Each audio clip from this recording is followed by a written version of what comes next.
Olá para você que está ligado na programação da Rádio Defensoria. Está começando mais um podcast Entrevistas DPE comigo, Beatriz Prio. E hoje nós vamos conversar com Gelbson Braga, que é gerente executivo do INSS aqui em Roraima. E a gente vai entender um pouquinho sobre a prova de vida, a atualização agora em 2024. Primeiramente, muito obrigada por ter aceitado o convite e seja muito bem-vindo. O INSS agradece, né? É sempre importante a participação do INSS. Fazer a divulgação dos direitos e deveres previdenciários, né? Os segurados e beneficiários que necessitam de algum serviço ou benefício do INSS. Explica para a gente, na verdade, por que é necessário, né, fazer essa prova de vida e por que todo ano... aliás, por que a pessoa precisa ir lá, né, comprovar que está viva, essa é a palavra, né? Isso, na verdade, atualmente o segurado beneficiário que recebe algum tipo de benefício do INSS, ele não está mais, ele não precisa, na verdade, fazer esse deslocamento até uma agência bancária para comprovar, né? ou ir a uma agência do INSS presencial para provar que está vivo. Então, até 2022, existia essa obrigatoriedade do segurado ir presencialmente a uma agência, né, apresentar a identidade, apresentar que tá vivo para continuar recebendo benefício. Então, de 2023, o governo federal, o INSS, entendeu que existem informações, né, no cruzamento de informações com outras instituições, de que o governo acaba comprovando que realmente aquele segurado que recebe benefício, ele vai continuar recebendo benefício porque ele está vivo. Porque, um exemplo, se ele voltou na última eleição, já é uma comprovação, tem a biometria. Se ele fez um saque bancário com a biometria também no caixa eletrônico, já é uma prova. Ele fez a vacinação, já é uma prova. Então, são vários elementos, né? Tirou a CNH, a habilitação para dirigir, renovou a CNH, já é uma outra prova de que ele realmente está vivo e que tem direito, sim, a continuar recebendo. Então, essa obrigatoriedade por parte do beneficiário e presencialmente, essa obrigatória não existe mais. Então, essa competência passou a ser do governo do INSS, que ele aí sim é obrigado a juntar elementos, né, no cruzamento de dados com a Receita Federal, polícia, com os bancos, juntando elementos para que comprove que o segurado continua vivo. E como é que vocês lidam também com os beneficiários, às vezes, que não aparecem de verdade nesses registros, né, de biometria, que não, às vezes mora no interior, não tem acesso, e não faz enfim, esses procedimentos eletrônicos? Isso. Depois que passou o prazo, que realmente não foi detectado no banco de dados, nem do INSS, de nenhuma outra instituição, né, o segurado está recebendo benefício, mas ele está lá no interior, né, cuidando da sua vida, não fez nenhum registro biométrico. Então o INSS ele abre uma notificação para que vá um servidor do INSS até o local, até o endereço dele que tá registrado no INSS, para que o próprio servidor do INSS vá lá e comprove que aquele segurado está vivo, né, para continuar recebendo o benefício. Caso o segurado vá até o endereço e não encontre, o segurado vai abrir uma notificação, vai informar, o INSS vai abrir uma outra notificação para que o segurado compareça. Se por acaso ele não comparecer, aí infelizmente o INSS faz esse bloqueio do pagamento. O INSS não vai suspender e nem cancelar o benefício. Ele vai bloquear o pagamento daquele mês, que aí bloqueando o pagamento, o segurado ele vai procurar o INSS para saber por que está bloqueado. E aí nesse momento a gente acaba realizando a prova de vida por obrigação para atualizar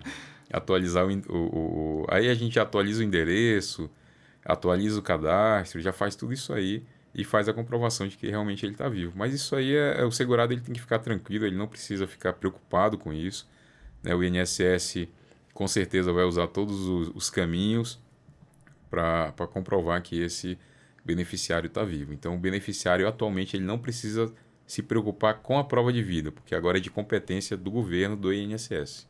Então, para regularizar a situação, é só ir mesmo no INSS aqui na capital Boa Vista? Ou pode ir no interior também? Como eu falei, ele não precisa se preocupar. Então, ele segue vida normal. Se por um acaso lá na frente, daqui a algum tempo, ele recebeu uma notificação do INSS, aí sim, aí ele procura o INSS ou vai direto a uma agência bancária onde ele recebe o benefício. Mas, a priori, ele não precisa se preocupar. Eu digo para esse mesmo que não foi identificado, que não conseguiu aparecer no sistema, e para ele regularizar só indo lá mesmo no INSS. Ou na agência bancária onde ele recebe benefício. O próprio gerente do banco onde ele recebe benefício, ele consegue realizar a prova de vida. Desses grupos, né? Quem são essas pessoas de verdade? São os aposentados? É quem recebe algum benefício de longa duração. Então, aposentadoria, pensão, quem recebe algum tipo de pensão, alguns auxílios, auxílio-doença, auxílio-reclusão de longa duração, salário-maternidade, talvez salário-maternidade, porque são 4 meses só. Mas o restante dos benefícios, no geral, sim, principalmente aposentado e pensionista. E quem recebe os amparos assistenciais, né, que é o BPC-LOAS, que a gente chama, que é o benefício de prestação continuada. Então, quem recebe algum amparo assistencial, tanto ao deficiente quanto por idade, que é o idoso, ele também vai passar pela prova de vida. E também não precisa se preocupar, porque é o governo quem vai fazer a prova de vida dele. De forma que essa sistematização melhorou realmente esse atendimento a essas pessoas. Isso, o INSS ele já vem há algum tempo investindo nas plataformas pela internet, né? Então, a gente tem a Central 135, que é a nossa central telefônica. O cidadão pode ligar pela parte da manhã até às 21 horas, que vai ter um atendente lá para esclarecer alguma dúvida, para já fazer o requerimento da aposentadoria, de algum tipo de benefício ou serviço previdenciário. E nós temos também o aplicativo Meu INSS, que é um aplicativo celular, a pessoa pode baixar o aplicativo.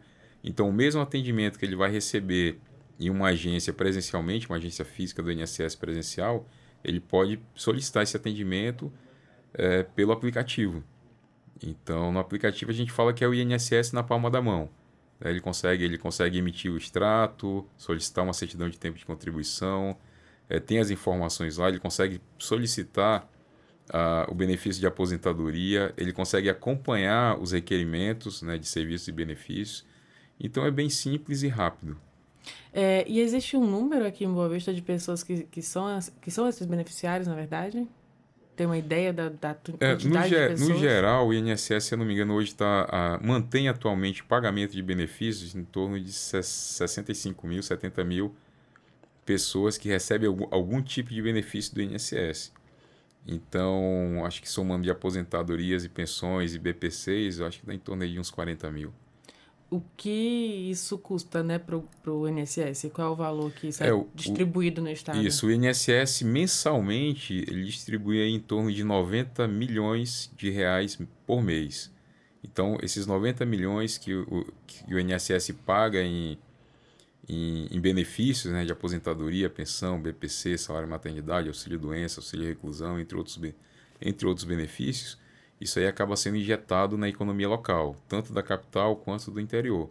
E aí até um fato curioso, assim, interessante, que o INSS paga em alguns municípios, né, que paga em benefício, é até maior do que o município recebe em FPM, que é o Fundo de Participação do Município. Então, é até maior. Então, daí a importância do INSS, né, da importância do INSS manter o pagamento desses benefícios, principalmente no interior. Atualmente, o INSS aqui em Roraima mantém 4 agências de atendimento. Nós temos a nossa principal aqui na capital, aqui em Boa Vista. Nós temos uma em Caracaraí, outra no município de Rorainópolis e uma mais ao sul que fica mais ao sul que fica no município de Rorainópolis e a outra aqui em Alto Alegre. Então, são 4 agências de atendimento, né? Boa Vista, Caracaraí, Rorainópolis e Alto Alegre, que o segurado pode procurar essas agências também para solicitar algum tipo de serviço e benefício. Mas é importante essa distribuição de pagamento de renda, né, no caso de quem recebe algum tipo de benefício. Então, um exemplo, o pessoal o segurado lá de Rorainópolis, de Caroebe, do sul do estado no geral, que é aposentado, que ele não precisa vir a Boa Vista para sacar o seu dinheiro. Lá mesmo ele já... as instituições bancárias lá, ele acaba recebendo por lá. Então, isso acaba gerando um impacto econômico positivo na economia local, né, ali do município. Sim. Qual é o município que mais, assim, recebe, digamos assim? Não, no caso é Boa Vista, que é o maior, é a capital, né? É o que tem a maior quantidade de beneficiários, acaba sendo a capital mesmo. Então, mas em todos os municípios, 15 municípios, nós temos beneficiários e essa distribuição do pagamento de benefícios. Eu digo os municípios do interior mesmo, que você até falou que sobrepõe, então, o valor do fundo, né? Ah, não, todos. Todos eles? Todos. Todos superam? Todos. Nossa, é muito curioso mesmo, né? Todos. E aí realmente contribui, aliás, injeta na economia, né? E faz circular aquele dinheiro no município. E é como as pessoas vivem também, é normal. Aliás, é mais comum aqui em Roraima, assim, diferente de outros estados? Eu conversei com alguns prefeitos, né? Porque o INSS está fazendo um acordo de cooperação técnica, que aí é entre o INSS e as prefeituras dos municípios. E a gente percebe o prefeito ele tem que ver, ele tem que ter essa visão da importância do INSS, né? Principalmente para a economia local, principalmente para o seu trabalhador, que é o produtor rural de economia familiar, o pescador que está lá de economia familiar, que ele não contribui, ele não é obrigado a contribuir para o INSS, mas ele tem que comprovar que ele exerce aquela atividade e ele tem direito sim a receber algum, mesmo não contribuindo, ele tem direito a receber aposentadoria, pensão, salário maternidade, mas isso no caso dos produtores rurais ou dos pescadores artesanais, né? Os indígenas também têm direito, os indígenas que exercem atividade rural, que moram na atividade rural nas comunidades também têm direito. E em relação a essas pessoas que estão realmente mais distantes da capital, né, que às vezes moram no interior, e estão acometidas por alguma doença, se não conseguir o INSS, aliás, se o INSS não conseguiu, o governo federal não conseguiu identificar no sistema essa prova de vida, eles podem enviar por procuração alguém para representá-lo?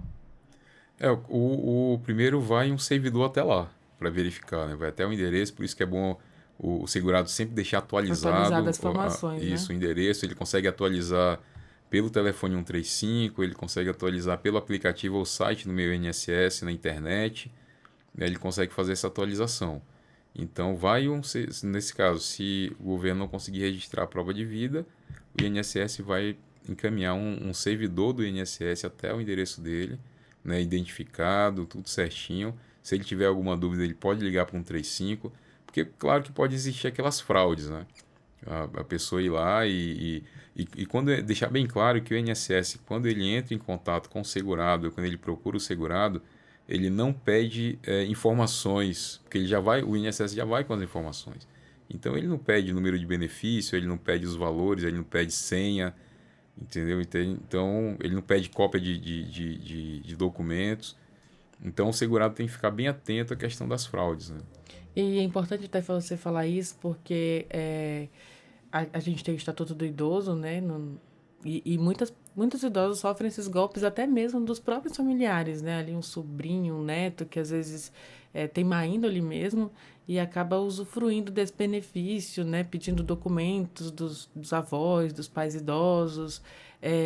Então, eu queria até que você deixasse reafirmando isso, né? Para não cair em golpes. Isso, deixar bem claro para os aposentados, para os pensionistas, para os idosos, para eles ficarem bem atentos, né? Principalmente em ligações de celular, e-mails, aquelas mensagenzinhas que chegam no celular, né? Cartas que às vezes a gente já fiquei sabendo de escritórios de São Paulo que enviam cartas para endereço não só de São Paulo, como outras capitais também que enviam cartas para o endereço de aposentados e pensionistas, de idosos, pedindo informações, dizendo que tem dinheiro para receber e que tem que depositar uma quantia. Então, tudo isso aí é fraude e o aposentado, o idoso, ele tem que ficar bastante atento. Ele não pode confiar nas mensagens que chegam no celular ou em ligações, e-mail, tem que sempre procurar alguém da família. Se tiver dúvida, se for relacionado ao INSS, pode ligar para o telefone 135, a ligação é gratuita. Ele pode ligar do celular, da telefone fixo de residência, do orelhão, que é bem rápido o atendimento.